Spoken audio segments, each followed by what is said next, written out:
Hello, hello, and welcome to Gut Feelings, your go-to podcast for advice on matters of the head, heart, and health.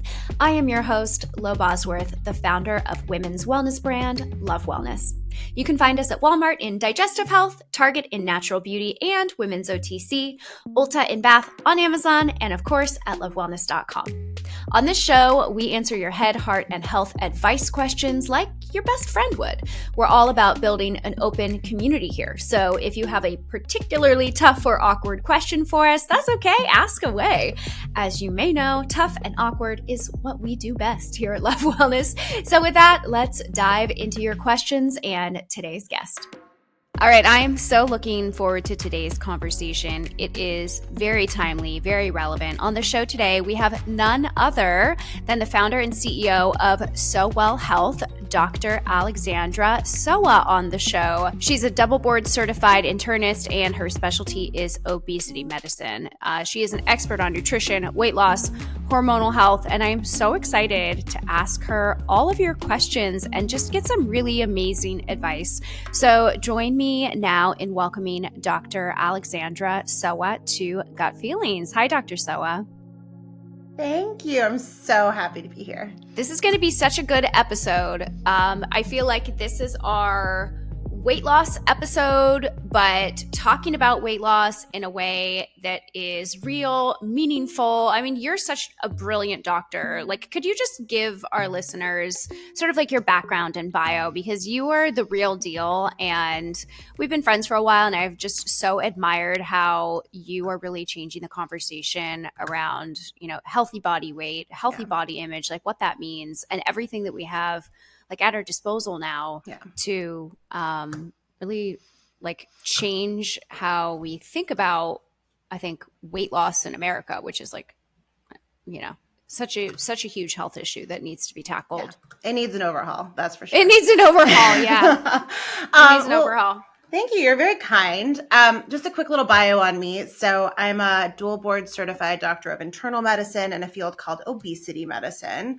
And I do use the term obesity medicine because I actually like to destigmatize weight and take it away from being a willpower thing and more of a, hey, it's inertia of the body and it can be a disease state. And I don't want anyone to have feelings that it's like their will that led them to this place. Right. Just like I would say, like I would be a heart doctor or, a cardiologist. I'm an obesity medicine doctor. I started years ago at Johns Hopkins when I was an undergrad and I was like super fascinated by public health and how I could change large scale health issues.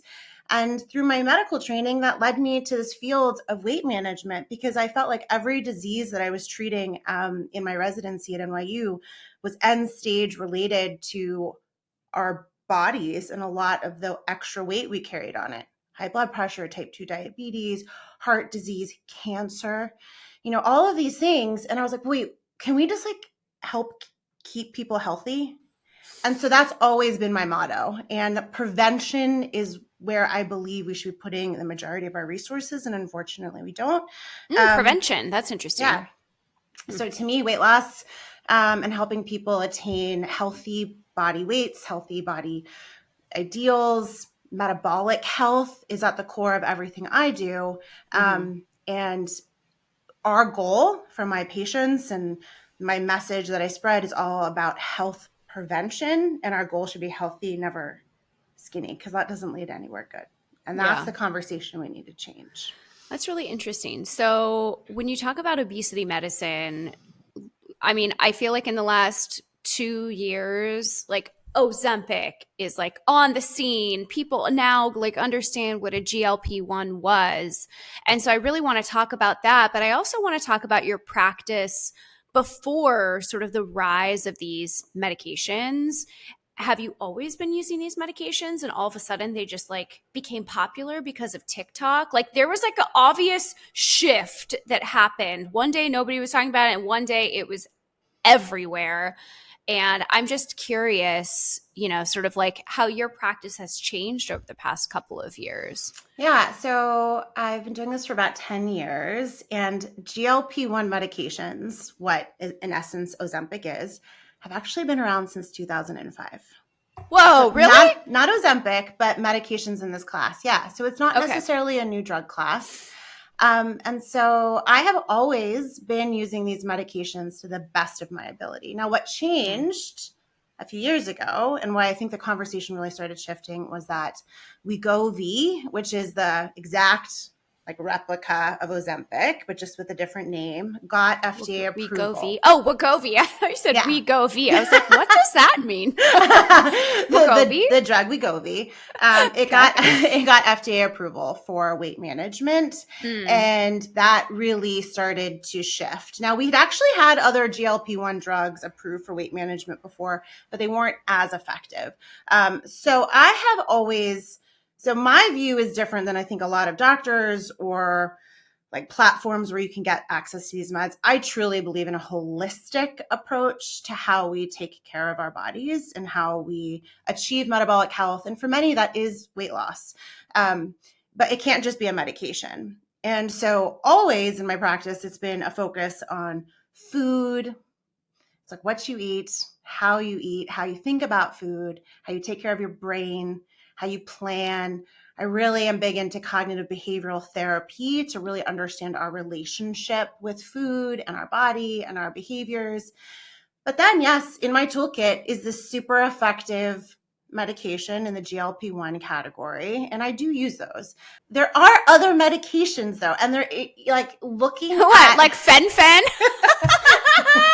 I feel like you heard about like, here, take this crack 10 years ago. So fen-phen, it's actually been a really long time. We were young. We were like little kids when that drug hit, and like your mom's weight loss drug. Totally. And that was not a good day for the field. That drug, it's phentermine is actually still in the market and is actually a useful tool and is safe and it's been around since the 1950s. It was fenfluramine, which is the other part of that. Now we're getting a little technical.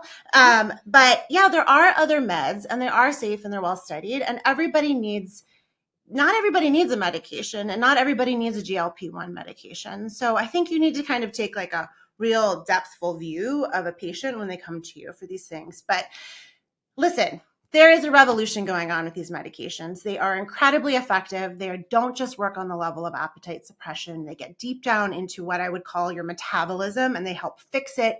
And they really change our brain and our relationship to food, which is thrilling. So we can't avoid that. Yeah, there are other things and there have been other tools, but there's a definite new shift. And I'm glad people I don't know if I can say it, but just this week, Oprah came out and said she's on one of these medications. I saw that. You and I are recording this episode at a really interesting time because I feel like the narrative has just started to change, and you can like sort of see it happening day by day. It reminded me of when I started Love Wellness. I'm like, oh, I guess we're talking about vaginal health now. But, I think what's interesting to me, not just the timing of this, but I think that this type of medicine not having its moment because it's not a flash in the pan, obviously. No. Like you see how many people have had success with sort of like a new approach to weight loss, in a very short period of time. I think the world has changed forever, and I'm sure you do too. I think for me, what I think about a lot is, growing up, you would go to your general practitioner and, they would weigh you and they would do like your body mass index and stuff. And there's a disconnect between how you go from like your primary care doctor to a doctor like you who is double board certified to like help address and treat obesity. And I think that that's a pretty like wide gap for people to be like, I go to my doctor, they like tell me I'm fat or whatever, to like actually seeking out care and to understand that so much of this is more than what we were taught to believe about our bodies. And I say this because I had a great ADHD doctor come on the show the other day, and I learned so much about like how my behavior is connected to psychology, which is like should be obvious, but things about like spending money, how you like live in your house, like I don't know. And so when you talk about cognitive behavioral therapy in terms of how it affects our bodies and our relationship with food, I'm just curious for you to dive more into maybe how does somebody end up in your office? Like being like, hi, Dr. Sowa, I need help? So in my office, I see everyone age 18 to 80, and I think all walks of life, men, women. And I think it's really important to say that there's not like a particular stereotype of person who might need extra help. The fact of the matter is 75% of our country suffers from excess weight. So it's the majority of us, right, who carry extra weight on our bodies that wasn't intended to be there. And it's not just because something you did, but it's our whole lives. It's that we're sitting at a computer. You and I are doing that right now, right? And it's how the food is processed and how we eat, and just kind of life and environmental, and the plastics that come in to our body, and the pollution in the air. I mean, there are a lot of environmental Plastics, factors. great. I know I don't need to get there, but people are like, just eat less. Well, it's a lot more complicated than that. So it's so hard.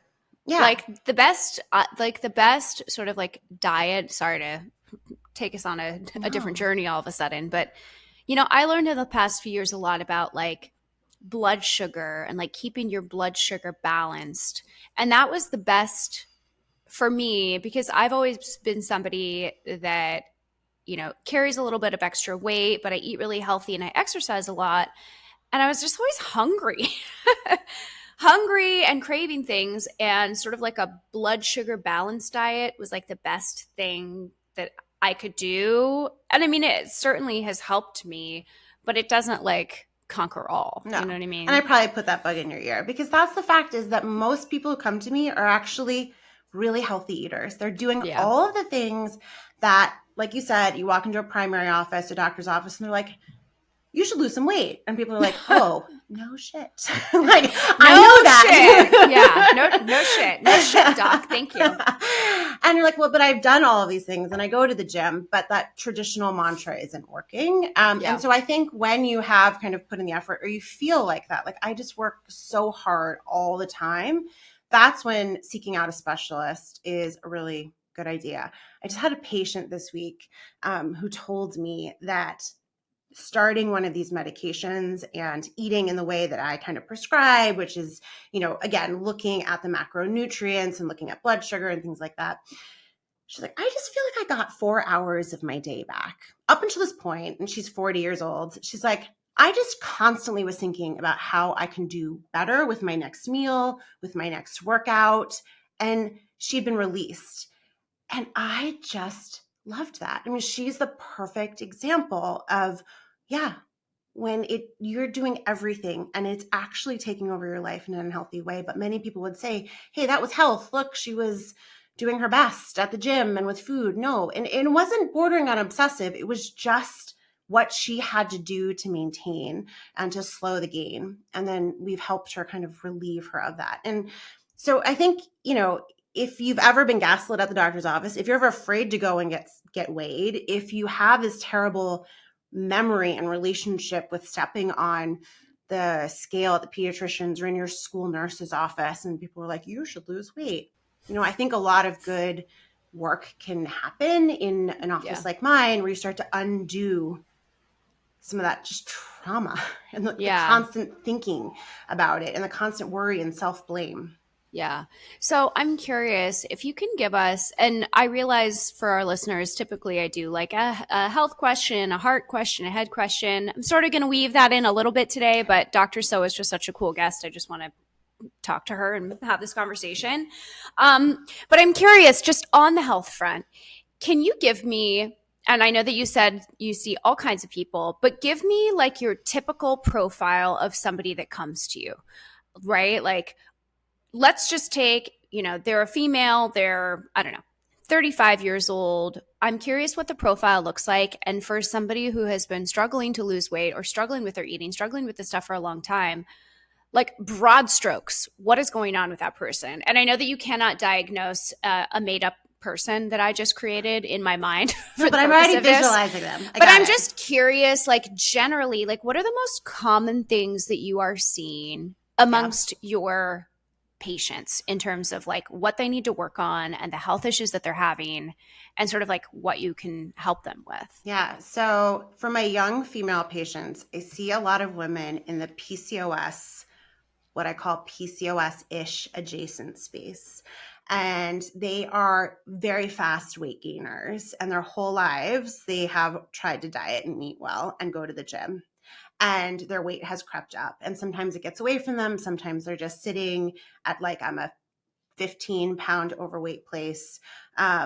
And it really starts to accelerate after the age of 30. And we can start to see some health conditions that are really quiet. Like maybe you went to the doctors and they're like, your blood pressure is a little high. Not like high enough that we're going to put a medicine on it.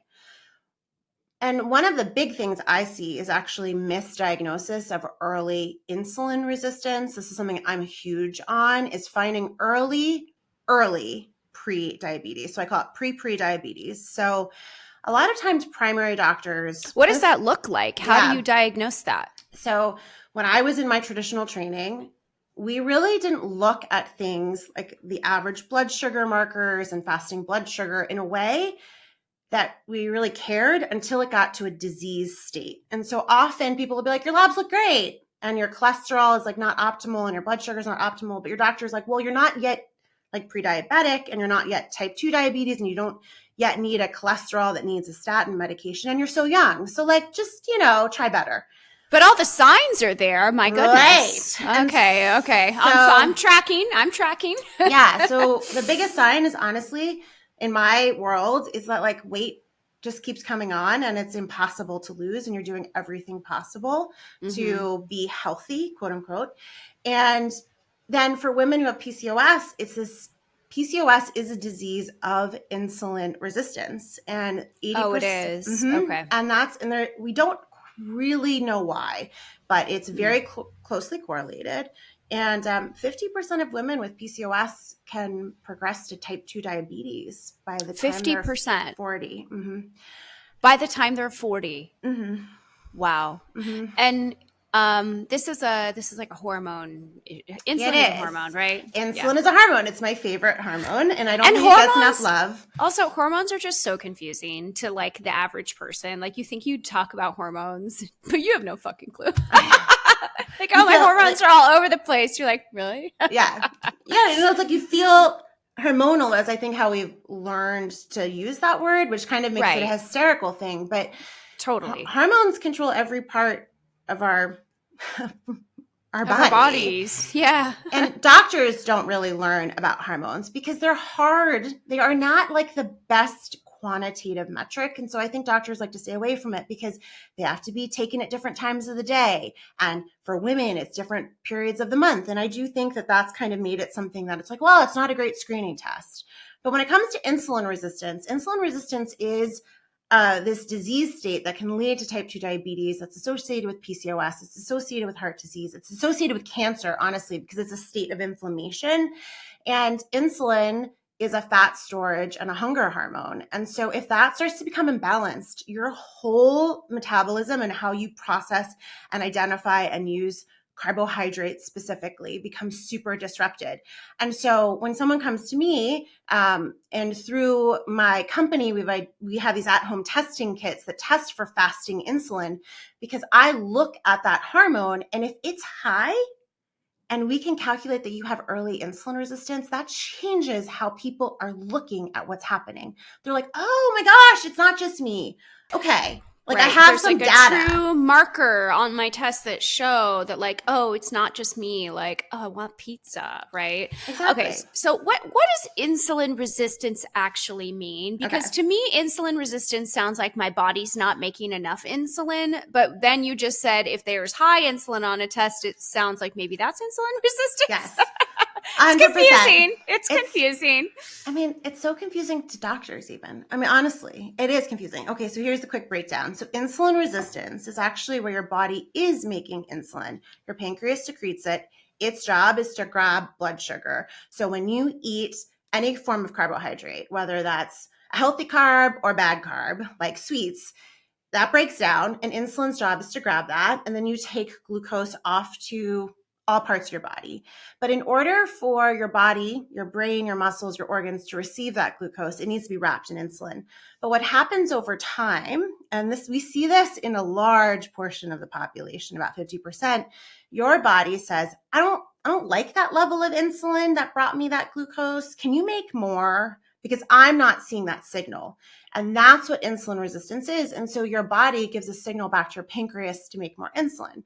And like that in theory sounds good, but what happens is in that back and forth, your blood sugar rises. And then your insulin goes too high to deal with that blood sugar. And then you kind of crash. So when people talk about blood sugar imbalances, that's what's at play. Right, it's like up and down. And what we ideally want is just like super stable blood sugar that might slightly go up after we have a meal, but like otherwise is feeling nice and good. And that we can help people with both these meds and like how you have them eat. Right. Okay. So because like when your blood sugar spikes, think about like you just had a piece of cake. There's like not a lot of good nutritional value. Then your blood sugar is going to drop really low. That's when you feel like, oh my God, I'm hungry. Oh my God, I need to like fill the tank again. Right? Exactly. Okay. This is making more sense to me now. So this is confusing though. It's like, it's very like 201, 301 science, you know? It's not just like, hey, insulin. I mean, I think it supersedes even med school science. It's not exactly how we were taught, but we are learning so much about this and how people have an individualistic response that might not be population-based. And I don't think the solution has to be that complicated. You know, one of the things that I'll tell people, if we get an early insulin resistance diagnosis, or if we have PCOS, or we just know that we're like really primed and ready for this progression to type 2 diabetes, we just have to learn how to eat to fuel our body. So like one simple little hack, I hate to use that word, but it's true, is, to understand the difference between like proteins and fats and carbs, and just how do we reorder them. So instead of eliminating a food group, a lot of times when I have patients who have this big sugar crash after a meal and like these highs and these lows, I'll have them focus on their protein first. And then after your protein on your plate, you then eat your vegetables, which are carbs. Actually, they're very healthy carbs. And then you move on to anything else on the plate. And it might be a little funny to deconstruct what you're eating, but it can make a very big difference, because if your stomach sees a protein first, your insulin is already tempered. And we know that blood sugar is significantly reduced after a meal if you just reorder what you're eating. If you don't even change, like just literally eat the protein first. Literally, yeah. Like have it hit your stomach first before the other things. Whoa. Yeah, I didn't know that. That's really interesting. Like, it's simple, and you can start there and see how a meal will make you feel differently. Okay, so I think this is really interesting, and yeah, I mean, like I said, I've learned about the sort of approach to eating that is about keeping your blood sugar as steady as possible. Kelly LeVeque, I think, has been like really helpful in sort of like the past couple of years teaching people about that. So I love to hear that in your practice, that's something that you implement. It feels like really good science. So now I'm curious for this person who is like, what did you say, PCOS adjacent, or like has these like early indicators of insulin issues. Are they the person that will succeed on a GLP-1? Yeah. So it's real. So we know that because I feel like people are like, oh, you only need Ozempic if you like are morbidly obese, right? That's so yeah. Let's go through the qualifications, because you don't even need to be this typical patient. I mean, I think it's the patient that sees me and is like, you have so profoundly changed my life, because every other doctor couldn't provide me with any solutions. But honestly, I just have people walk through my door who just need help with weight loss, right? And actually, these medications are indicated just for BMI cutoffs. And so they have been FDA approved for weight management with a BMI greater than 30 or a BMI greater than 27 with what we call a comorbidity. That's such a dramatic word, but that's the real word. And so if you do have high blood pressure or insulin resistance or abnormalities on labs, then I would consider PCOS part of that continuum too. Then we kind of lower even the weight cutoff for these meds. So one of the big studies that came out recently was showing that Wegovy, which is the weight loss version of this drug only. So we're not even looking at people who have a diagnosis of type 2 diabetes with Ozempic. A big study just came out that showed significantly reduced cardiovascular disease over a 5-year period. Wow. So, right. I mean, you're seeing all these studies, right. like it helps with alcoholism, heart disease, Oh all gosh. these things. It's amazing. Yeah. And so it's not just, and everyone people like, it's just a weight loss drug or you're stealing it from people who really need it. No, actually, Right. For people who just are and again, that's in quotations, are using it for weight, we're seeing all of these expanded health benefits because excess weight isn't just a nuisance. It really is a disease that leads to more disease. So if you can help people take it off in a healthy way and maintain and sustain, then you kind of get all of these bigger health benefits down the road. So, and I think we kind of need to lay off some of this. You're taking it from people who need it. It's literally the same drug. And it has been, insurance companies have made it a little bit prickly in how to get coverage. And some people Why is that? Why is that? I don't know. Greed, American greed. I don't know. Yeah. It's really sad. And my hope, and when I come and do things like this and talk about how this is a disease, right? This isn't a nuisance. This isn't vanity, right? Insurances need to get on board that there are such big long-term health implications that everybody should have coverage. And I think it is going to be hard to start, in the next 5 years, I really hope there's a big dramatic shift in insurance coverage. I think it's going to be hard for them to justify not covering it. I think it's interesting. It's like long term, don't you want the people that you cover to be healthier so that you have to spend less money on them on like their bypass down the road? You know what I mean?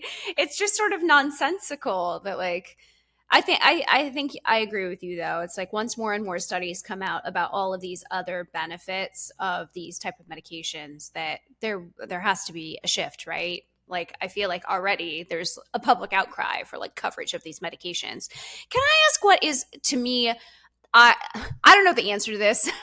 So I think it's a dumb question, but is everybody going to be on these medications in the next few years? And why are our bodies just not doing what they should be doing on their own? I mean, that's $1 million question. Is it because we live in a state of processed food all the time and we just live in a world that's not what the earth was 100 years ago in terms of let's eat food grown in our village and all of these medications and plastics and stuff you mentioned? Is that why you think?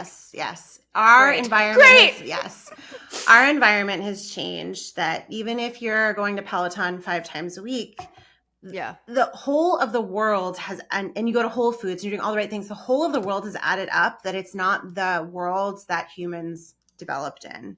And there are a lot of bigger things that are really out of our control that I don't even think we understand the full ramifications of. And I don't even think if you're yes, it's plastics exposure. We know plastics modulate the hormonal endocrine. They disrupt our endocrine system.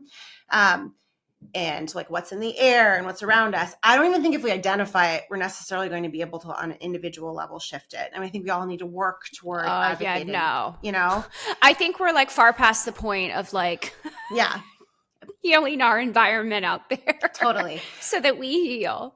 And then some other really interesting things, on an environmental level, not only are we sitting and looking at screens all day, we are very comfortable. We're temperature controlled, where you have air conditioner, we have heat.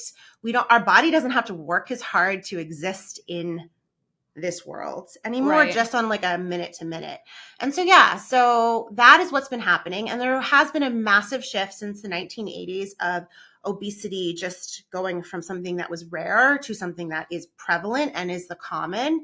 And that really has to do a lot with our processed foods and this focus on packaged foods, convenience foods, and also low fat. A lot of what we were sold and I was sold growing up is this snack-well culture of low fat, high 100 sugar. 100 calorie snack packs. Yeah. Well, I remember when we were little, we switched from, because we like to eat Ruffles with onion dip in my house. And I remember when we shifted from the full fat classic Ruffle to the low fat Ruffles. I'm what did that do for us? Nothing. I don't know. Nothing. Probably just made us all unhealthier. So, Nothing. Exactly. So focusing back, like getting back to the way that food should be eaten, I think is important. And then to answer the question about will we all be on these medications? I don't necessarily think these medications are right for everyone. And I think we do have to be careful about entering into it a little bit temporarily too, and just like, oh, I just want to lose 5 to 10 pounds. That's to me is not how these well, it's not just to me, it's how the FDA says it and how my field says it, but that's not how these medications are intended to be used. Really, we need to be thinking about they are indicated for long-term use, and if you don't need them, right, if like the risks outweigh the benefits for you and your family history isn't strong and your personal history isn't strong and your weight isn't at a place where you need them, we have to be very careful about this idea that they're just like a quick fix, because we don't want to further disrupt what's been going on with our bodies living in this modern world. Mm-hmm. But 50% of our country does qualify based on BMI alone for these medications. Whoa. So yeah, I think a lot of people with higher accessibility, better production, supply chain, I think a lot of people will consider this as part of a preventive part of their care. Just like they say, hey, my cholesterol is getting high, I'm going to start to use a statin, right? I think we're going to start to change the way that we think about it. We're probably a little far off. I'm sure you know this stat, but it takes medicine and the world an average of 17 years to adopt what we know to be true through science into common medical practice and then common like public acceptance. And so we're only about 10 years into that journey, I think. So I think it'll still be a little bit of time. But GLP-1s are sort of like, as we're discussing them today, you said that they were approved or first came onto the market in 2004, 2005. So these are like very safe, extensively studied medications. Yeah. There are only a few people that we shouldn't be using them in, and there are always room for modifications when you have a conversation with your doctor. But in theory, we do not use these in patients who have a family history of a very specific type of endocrine tumor that appears in both the thyroid and the pancreas. It's called MEN type 2 or medullary thyroid cancer. Because we stay away from them because in theory, they do have an uptick relationship in rat and animal models. And we haven't seen this in humans, but we want to be extra safe. But otherwise, they are a very safe medication. And as long as you're working with someone who knows how to help you titrate and understands how to fight side effects, because there are side effects of these drugs. And this is like the clickbaity headlines that we see, helps you kind of mitigate them. Most people do very, very, very well on them. Yeah. What about people, I follow some people on the internet who talk about sort of their journey with disordered eating and how it's really a struggle for them and how these medications have not necessarily been helpful for them. Can you speak to that? Yes, but I'm going to provide like two sides to that. So I actually think a lot of patients in my practice carry a history of disordered eating, and they actually feel for the first time in their life that they have a much healthier relationship with food on the medications. They can actually sense hunger. They can make the right decisions of the food that potentially they couldn't before. Binge eating disorder, when treated holistically, even with these medications, can be so transformative to people. And it just kind of heals, again, this relationship with the scale, with the doctor's office, and it starts to get to the root of a lot of trauma. I also think, on the flip side, that when you are actively dealing with an eating disorder and carry normal weight or in the normal weight spectrum, these medications and the narrative that's out in the world can be incredibly triggering, because now people are saying, well, look, I'm getting skinny and I am using a medication to get here, and it's not rooted in health. And that can be very, very difficult. And again, this is why you need to work with someone who's like doing a really deep screen in your history. And this isn't just like, I'm going to go, my friend has a pen and I'm going to pull it out of the refrigerator and I'm going to like use it, or I'm going to go travel, or I'm going to go to even, their med spas are releasing versions of this that aren't FDA approved, and people are like prescribing it because they think it's like to get skinny option, but that's not how it's supposed to be used. And that is dangerous. Yeah. Yeah, that sounds really challenging. I mean, there's so much on the internet about these medications. I mean, the headlines are either wildly positive or like wildly shaming of the person who says like, "Oh, I'm doing this or I'm doing Yeah. that." And I'm curious, I'm curious, not necessarily what you think about it because I can guess what you think about all of this stuff, but I'm more curious, do you think within a year the conversation will just continue to shift on the approach to weight loss or just sort of how we're thinking about health as it relates to these types of medications? Because I think to your point, like Oprah coming out this week and being like, yeah, like I use a medication like this for maintenance and it's really helpful for me, I think is really, really helpful. But there's still so much shame associated with this, right? You know, you see influencers basically being pressured into revealing their health history on the internet because of like all the comments, right? And you know, it's like who wants to come out and say that they're doing this, right? And like they're getting praise when they do and they also continue to get shit on. It's just like it's like a very complicated like vicious cycle. And I know that's just the internet, Yeah. but I don't know. Do you think that like it's not just the internet. This is people's like Thanksgiving tables, right? Like I have yeah, you're right. You're totally right. It's the real like okay, it's more than the internet. Totally. I mean, this is like I have to prep my patients that around the holidays when they're seeing family and friends that they have to be prepared to have kind of attacks on and questions, even if nobody knows what's going on. You know, the first thing to say when someone has lost weight is like, do you have an eating disorder? And mind you, this person has been really working very, very hard to lose, you know, significant weight. I'm hopeful that the conversation will keep shifting. You know, 2 years ago, I was standing on a soapbox trying to tell people that that excess weight was a disease and that we had holistic treatment and we shouldn't just be like willing ourselves to be skinny and dieting into oblivion. And now my phone won't stop ringing off the hook, right? Because now there has been a cultural shift. And what I hope is as more people like Oprah come out and say, I mean, she's so famous. She's the most famous person who struggled with her weight and she's done everything under the sun. And just for her to say, I feel like this is a gift. I've been released. I can do all of the things that I'm still doing. I am working out. I am eating perfectly. I'm doing all those things that I preached for years, but now I can actually effectively do them because I have this medication that works on a hormonal level and is really getting deep into how my body operates. And so I think that there will continue to be a shift, but also it's nobody's business. And really be very careful. You know, I actually had to reach out to a mutual friend on, this is on Facebook. She put up a story and she was someone who really hasn't struggled with her weight. And she was posting a link to one of these clickbaity headlines. And she was like, oh, it's such the easy way out. And I just politely wrote to her and I was like, you don't realize, but probably you have many friends who are seeing this, who are on these medications, and it's not an easy way out. And it's been a lifelong struggle. And just like, consider your tone. And I hope that the more of like the world around us considers their tone about how we talk to people. There should not be shame about this. But I mean, as anyone who struggled with their weight knows, fat bias is one of like the biggest stigmas out in the world, you know? Right. And it's from your family, it's from your doctor, it's from yourself, it's from the media. So it's from the guy at the bodega. Totally.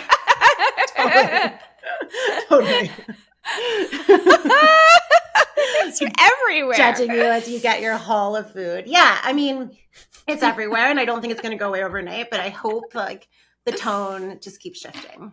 Yeah. Well, this has been a really, really interesting and insightful conversation. I couldn't agree with you more. I'm curious. I know that you have this incredible practice. I know that you also sort of like have an adjacent holistic business that's like supports weight loss. Can you just talk about that? Because it seems like there's medications, there's, cognitive behavioral therapy, different ways of eating, but like talk me through the Dr. Sowa approach to sort of overall health. So I started years ago with my medical practice, but realized I wanted to help more people. And so the medical practice that was brick and mortar in New York City is now telehealth and is in 15 states. And we run, we run a really exciting group medical management platform where people come and support each other and get one-on-one medical care. The company is called Sowa Health, and we have a medical arm to it. And then I have realized how many more people needed support outside of the doctor's office. And so we launched an at-home testing kit during the pandemic that looks for insulin resistance. We're the only kit on the market that does that. Oh, wow. Cool. Yeah. And it's called the Weight Biology Kit, and kind of gets into what's going on and can give you like the first steps to get like talking to your doctor.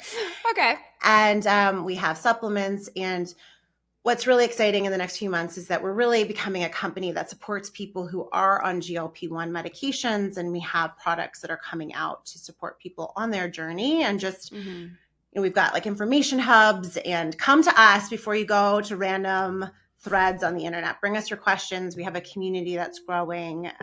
So we're called Sowa Health, and we're here to support you wherever you are on your weight loss and metabolic health journey.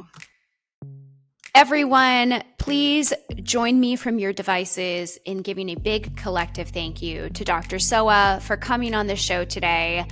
I learned so much, and I also admit I have had some, preconceived notions, things, just thoughts, right, about obesity medicine, Ozempic, all of this stuff. And so today for me was a great opportunity to learn from the best of the best.